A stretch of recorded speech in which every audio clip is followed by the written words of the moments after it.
भूल गया। तो अंग्रेजों को उनकी हिंदी समझने के लिए दुभाषिया रखना पड़ा। ऐसे हिंदी के प्रबल आग्रही महात्मा गांधी, ऐसे ही प्रबल आग्रही परम पूजनीय स्वामी दयानंद सरस्वती, इन दोनों को प्रणाम करते हुए मेरे व्याख्यान की शुरुआत करूंगा। हम सब हिंदी दिवस मनाते हैं 14 सितंबर को सारे देश में, और ये शायद हमें इस बात की याद दिलाने के लिए है कि हिंदी को अभी राष्ट्रभाषा का स्थान मिलना बाकी है। इसलिए हर साल हम अपने को तैयार करते हैं और अपने संकल्पों को नया करते हैं, ताकि अगले 1 साल तक जहाँ जहाँ संभव हो लड़ सकें। हमारे भारत का दुर्भाग्य है, सच बात है, कि आज़ादी के 64 साल के बाद भी हमारी राष्ट्रभाषा को हम संवैधानिक स्थान नहीं दिला पाए। और संवैधानिक स्थान चूंकि नहीं है हिंदी को, इसलिए सरकारी महकमे में, सरकारी कामों में हिंदी की इज्जत नहीं है।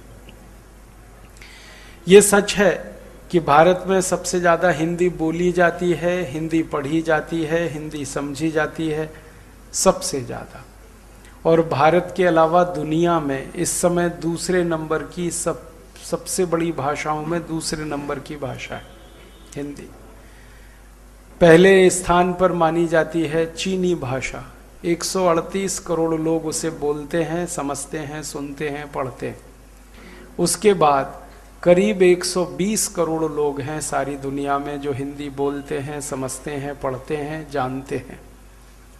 और इन 120 करोड़ में 100 करोड़ से ज़्यादा तो भारत में है और करीब 20 करोड़ भारत के बाहर है। दुनिया में ऐसे कई देश हैं, जैसे मॉरिशस है जहाँ पर हिंदी बोली जाती है, पढ़ी जाती है, समझी जाती है।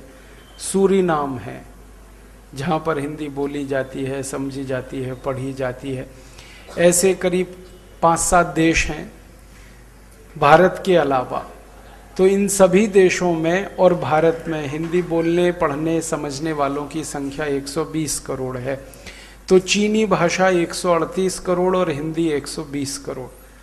दुनिया की दूसरी सबसे बड़ी भाषा है हिंदी।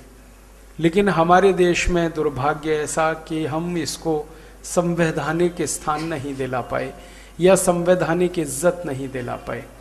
उसका कारण है, और वो कारण है हमारे देश की राजनीतिक व्यवस्था।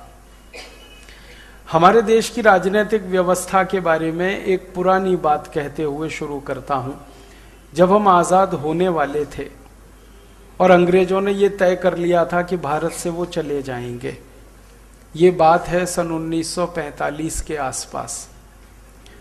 1945 में अंग्रेजों ने लगभग अगस्त के महीने में 15 तारीख को, 15 अगस्त 1945 को अंग्रेजों ने ये पक्का कर लिया था कि वो भारत से चले जाएंगे। उसी समय दूसरा विश्व युद्ध समाप्त हुआ था और जापान ने अंग्रेजों के सामने आत्मसमर्पण किया था। भले जापान ने अंग्रेजों के सामने आत्मसमर्पण कर दिया हो, लेकिन अंग्रेजों की हालत बहुत खराब थी। एक तरह से कहा जाता था उस जमाने में कि दूसरा विश्व युद्ध जीतने के बाद भी वो हार गए थे, और हिटलर हारने के बाद भी जीत गया था। उसमें हुआ ये था कि इंग्लैंड पूरी तरह से तबाह हो गया था, अर्थव्यवस्था चौपट हो गई थी, राजनीति पूरी बिल्कुल नपुंसक और दिवालियापन की तरफ थी इंग्लैंड में। जो नेता थे इंग्लैंड के वो एकदम निष्प्रभावी थे। विंस्टन चर्चिल, जो एक ज़माने में कभी बहुत बड़ा आइकॉन माना जाता था, वो बिल्कुल निष्प्रभावी था। क्लेमेंट एटली बहुत बुरे हाल में था। तो राजनीतिक रूप से डावाडोल स्थिति थी, आर्थिक रूप से बहुत कमज़ोर हो गया था इंग्लैंड। कारखाने बंद हो चुके थे, कंपनियां दिवालियां थीं, लोगों को खाने के लिए नहीं मिल रहा था, रोजगार ख़त्म हो गए थे, बेकारी बढ़ रही थी।